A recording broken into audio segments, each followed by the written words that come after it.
एक नरसी नाम के भक्त थे। वो पहले बड़े कंजूस थे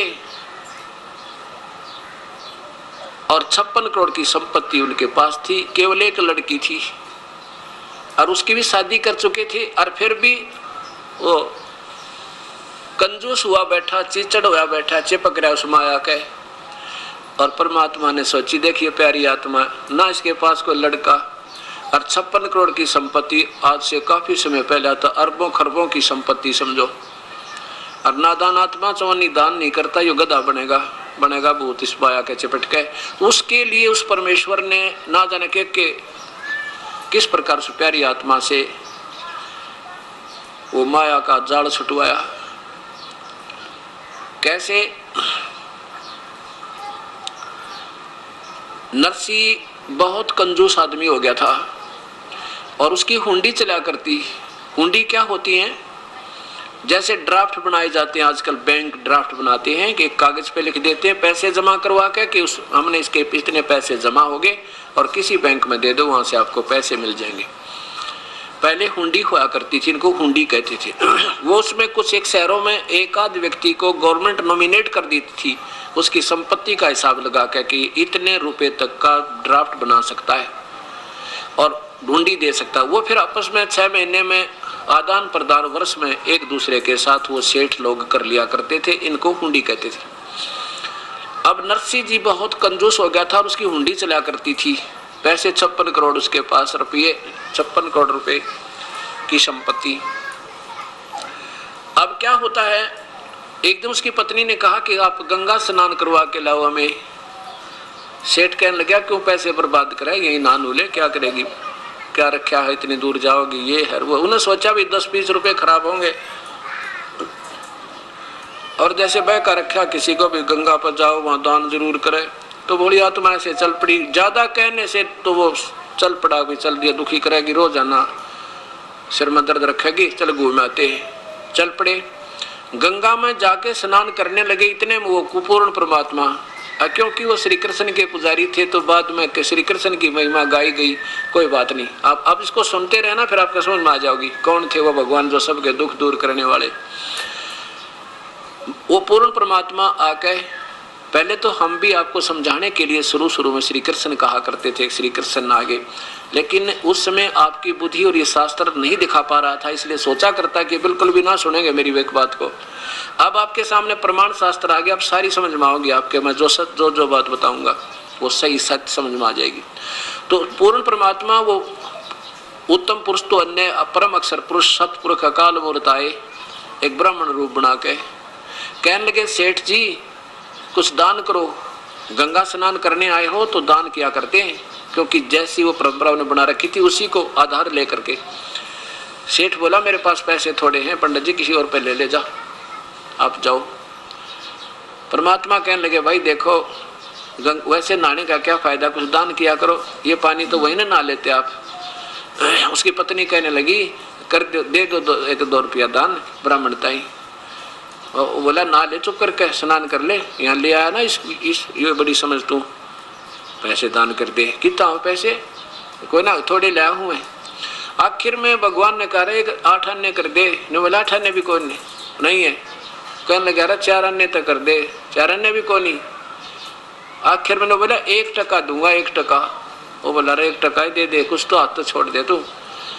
ने बोला 1 टका दे दूंगा, पर दूंगा मेरे वहां आ जाइए, मेरे घर पर। भगवान बोले चल घर पर दे दिए भाई। अब नरसी नहा धोकर घर आके स्नान कर कर अपने घर पहुंच गए। अब नरसी जी ने जाके वह पोटड़ी रखी थी सफर वाली, पीछे से परमात्मा ने जाकर वह खटखटाया दरवाजा, नौकर आया। नौकर ने पूछा क्या बात है ब्राह्मण? पर ब्राह्मण वेश में परमेश्वर बोले, भाई आपके सेठ जी ने मेरा 1 टका की यहाँ पर रखी है दान करने की, और वो कहो मेरा टका दे दे, तो घर आके देने की कही थी, मैं फिर अपना और काम जाना है दूर। अब नौकर ने जाके, सेठ जी तब बैठा था, इतने में कहा जी एक पंडित जी आ रहे हैं बाहर द्वार पर खड़े और कह रहे हैं आपने कोई गंगापुर उनका 1 टका दान करने का प्रॉमिस किया था, वो लेने आए से अपना। अब उसने सोचा नरसी ने तो बड़ा ढीठ आदमी गिला लिया, तो कहने लगा भाई यूं कह दे अब सेठ जी आ रहे थके हैं, कल देंगे, बैठ जाए इंतजार, कल कल कल देंगे। नौकर ना का संदेशा दे दिया। परमात्मा बोले भाई कोई बात ना, कल दे देंगे, विश्राम कर लेते हैं, बार बार के आ जाते लेके जाऊंगा। उसी के बाग था एक उस कोठी के बाहर, उसमें बाग के नीचे परमात्मा ब्राह्मण रूप में अल्लाह के बिछा के चादर लेट गए। सुबह उठते फिर खटखटा दिया दरवाजा। दरवाजा खटखटा भी कहो सेठ जी ने मेरे और टका दे दे। नौकर गया, सेठ जी वो ब्राह्मण खड़ा द्वार पे अपना दान दक्षिणा मांगे। सेठ ने सोचा बड़ा ढीठ आदमी तो गया भी कोई नहीं।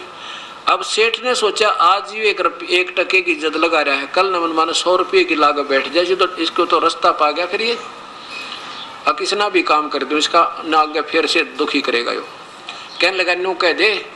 नौकर से कहा सेठ नरसी ने, यूं कह दे भी हमारे सेठ जी बीमार हो गए और ठीक हो जाओगे जब देंगे, सफर में आए थे बुखार बन गया। नौकर ने आकर कह दिया सेठ जी, ब्राह्मण जी हमारे सेठ जी ना सफर से आए थे, उनका बुखार हो गया और कहते हैं ठीक हो जाएंगे ना फिर आपका टका दे देंगे। अब वो कहने लगे भगवान भाई कोई बात ना, इंतजार कर लेते हैं, 1-2 दिन में बुखार उतर जाएगा।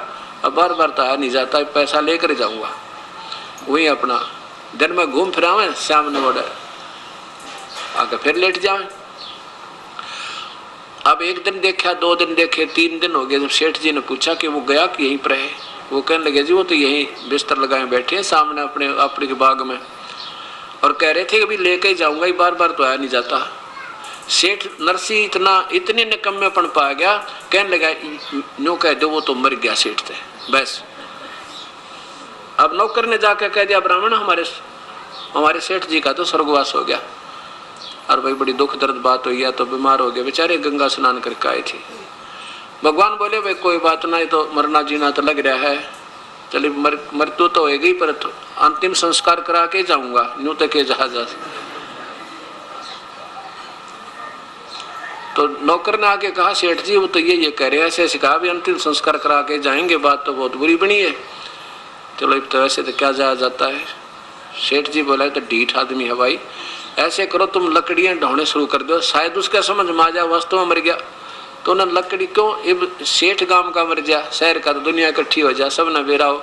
वो 4 आदमी लकड़ी ढोए उसके नौकर, और लकड़ी ढोली जब ने बोला गया कि यहीं पर है जी, वो तो एक लकड़ी उठा रहा है साथ में और शमशान घाट की तरफ जाने लग रहा है। तो कहने लगा भाई मेरी तुमने करो एक अर्थी तैयार करो, जनाजा बना लो नकली। अब सेठ जी को लौटा दिया, उन 4 उठा दिया नौकरों ने और चिता के ऊपर रख दिया। चिता के ऊपर जब रख दिया तो परमात्मा डाल कर लकड़ी न जो ले रहे थे कंधे पे, और कहने लगे निकम्मे सेठ जी तो भी वह पक्का उस्ताद निकला। अब देख 1 टके बजान देने को जा रहा है, भाई हमने माफ कर दिया तेरा दान, हम लेते नहीं। सेठ बोला पक्की बात है, कहाँ पक्की बात है, अगजात है, आप जा रहे हैं भाई। भगवान चल पड़े और सेठ ने वो सारी लकड़ी वापस ठुआई, चलो सारी ठाक ले चलो उठाओ। और बची खुची जो थी ना छोटी मोटी बच जाकर उन आप धोती गए उसमें कपड़े में डाल के और सारियां की नो गठड़ी बांध दिया हुआ, वो भी वापस पहुंचा दी। अब अगले दिन उन्होंने सोचा चलो वो तो गया ब्राह्मण था। नेक्स्ट डे अगले दिन आकाश तो दूर तक घूम फिर आऊंगा, तो 2-3 दिन जंगल पानी भी घर में जाना पड़ा। बहुत दूर तक घूमने निकल गया सैर सपट्टा करने के लिए। उधर से परमात्मा आगे नरसी रूप बनाकर वो एक पूर्ण ब्रह्म, और नौकरों से बोले भाई एक काम करियो, कोई नकम्मी आत्मा है ना कल कई दिन का तंग कर ब्राह्मण मुझे, आज वो मेरा रूप बना के ना आ जा, कभी उसको अंदर मत पड़ने देना, वो हो सके मेरा भी रूप बना के आ जा। और तो इसकी चाल चली नहीं, और आ जा तो उसने कह दिया चला जा, ना मानो उसका 2 ठोक दियो। अब सेठ जी का रूप बना के परमात्मा अंदर प्रवेश कर गए। अब सेठ जी आया 2-8 घंटे पीछे खूब सैर सपट्टे करके।